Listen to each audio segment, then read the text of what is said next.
इस वीडियो में मैं बात करूंगा पेशाब करने के बाद गिरने वाले कतरों के बारे में, जिसे मेडिकल टर्म में पोस्ट वॉइड ड्रिबलिंग कहा जाता है।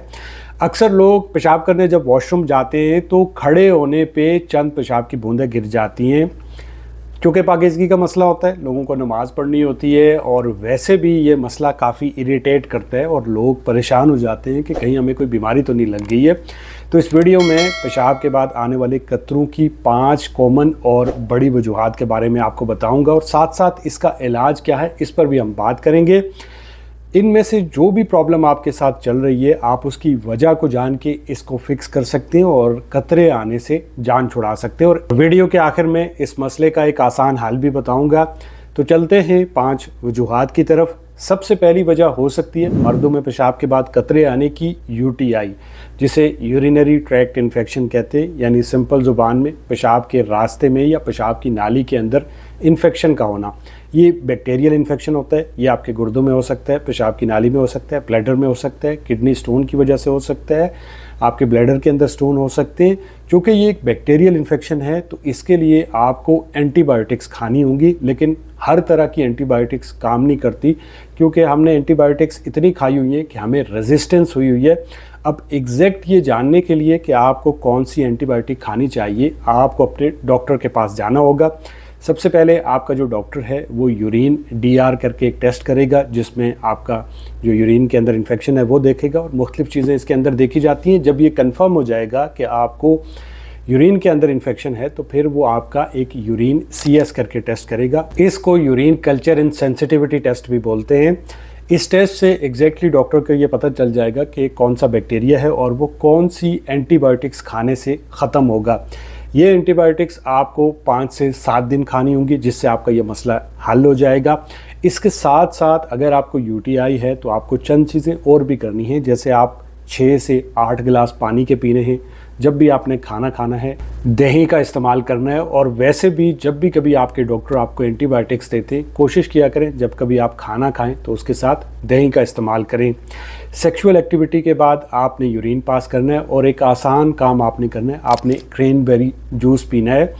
अब इस क्रैनबेरी जूस का फ़ायदा ये होगा कि जो बैक्टीरिया होते हैं ये उनको आपकी ब्लैडर की वॉल के साथ अटैच नहीं होने देता, जिसकी वजह से ये आसानी से यूरिन में फ्लश आउट हो जाते हैं। दूसरी वजह हो सकती है मर्दों में पेशाब के बाद कतरे आने की, इनलार्ज प्रोस्टेट। मर्दों में पेशाब की नाली के इर्द गिर्द एक गदूद होती है जिसे प्रोस्टेट बोलते हैं और इसका जो साइज़ होता है वो उम्र के साथ साथ बढ़ता जाता है। ख़ासकर जब आपकी उम्र 40 साल से ज़्यादा होने लगती है तो इसके साइज़ में तेज़ी से इजाफा होता है। अब जब इसमें इजाफा होता है तो ये आपकी ब्लैडर और आपकी पेशाब की नाली पे प्रेशर डालता है, जिसकी वजह से आपके यूरिन का जो रास्ता होता है वो ब्लॉक होना शुरू हो जाता है और आपको पेशाब के बाद कतरे आते हैं।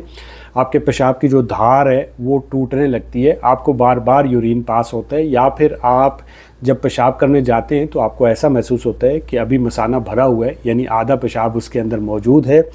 ये मसला बड़ी उम्र के लोगों के साथ देखने को ज़्यादा मिलता है, जहाँ पे आपके घर में बड़े बुज़ुर्ग आपने अक्सर देखा होगा कि वो बार बार पेशाब के लिए जाते हैं, उनका पेशाब के ऊपर कंट्रोल ख़त्म हो जाता है या उन्हें पेशाब के बाद अक्सर कतरे आते हैं।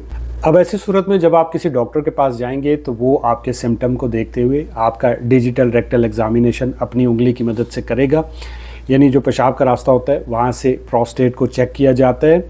इसके साथ साथ वो चंद टेस्ट कर सकते हैं, जैसे वो CBC कर सकते हैं, कंप्लीट ब्लड काउंट एक ब्लड टेस्ट होता है वो कर सकते हैं, यूरिन DR करके एक टेस्ट होता है वो कर सकते हैं इन्फेक्शन को देखने के लिए, और प्रोस्टेट के साइज़ को देखने के लिए वो एक अल्ट्रासाउंड कर सकते हैं। अगर आपके प्रोस्टेट का साइज़ बड़ा हुआ है तो फिर आपको प्रोस्टेट कैंसर के लिए जो एक सिंपल टेस्ट PSA करके होता है ब्लड का, वो भी करवा लेना चाहिए। अब अगर आपके डॉक्टर को लगता है कि आपके जो प्रोस्टेट का साइज़ बड़ा हुआ है तो वो इसके इलाज के लिए आपको अल्फ़ा ब्लॉकर देता है, जिसमें मोस्ट कॉमनली टेम्सिलॉसिन करके एक टैबलेट दी जाती है जो कि रात को खानी होती है। और इस टैबलेट के 5 से 7 दिन के इस्तेमाल से ही आपको बेहतरी महसूस होना शुरू हो जाती है। अगर आपको प्रोस्टेट है तो इसमें आप चंद चीज़ें और ऐड कर सकते हैं, जैसे आपने रात को चाय, कॉफ़ी और पानी का इस्तेमाल कम करना है, अपने वज़न को कम करने की कोशिश करनी है। इसके साथ साथ आपने ऐसी चीज़ें खानी है जिनमें लाइकोपीन ज़्यादा हो, जैसे आपने टमाटर खाने, आप टमाटो केचप भी ले सकते हैं। जो लाइकोपीन होता है ये प्रोस्टेट के साइज़ को श्रिंक करता है। प्रोस्टेट के ऊपर हमारा अलग से वीडियो मौजूद है, आप डिटेल में वो वीडियो देख सकते हैं।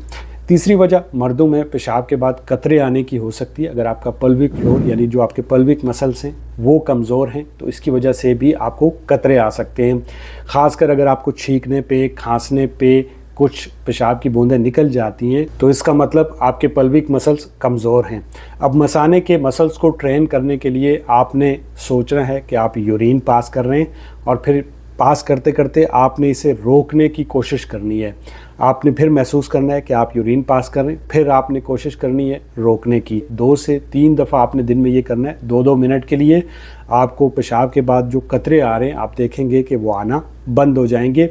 इसके लिए आप YouTube पे पल्विक फ्लोर को ट्रेन करने के लिए जो कीगल एक्सरसाइजेज की जाती हैं वो देख के सीख सकते हैं और घर पे इसे कर सकते हैं। चौथी वजह हो सकती है मर्दों में पेशाब के बाद कतरे आने की अद्वियात का इस्तेमाल। अगर आप ऐसी अद्वियात इस्तेमाल कर रहे हैं जो कि पेशाब आवर हैं, जैसे डायूरेटिक्स इस्तेमाल कर रहे हैं या फिर आप डिप्रेशन की दवाई ले रहे हैं, तो इन दवाइयों के इस्तेमाल से आपको पेशाब के बाद कतरे आ सकते हैं। अगर आप पहले ठीक थे और आपने रिसेंटली कोई दवाई ली और उस दवाई के लेने के बाद आपके साथ ये मसला शुरू हो गया तो आपको अपने डॉक्टर से मिलना चाहिए। वो हो सकता है कि इस दवाई को चेंज करें या इसकी डोज को कम करें।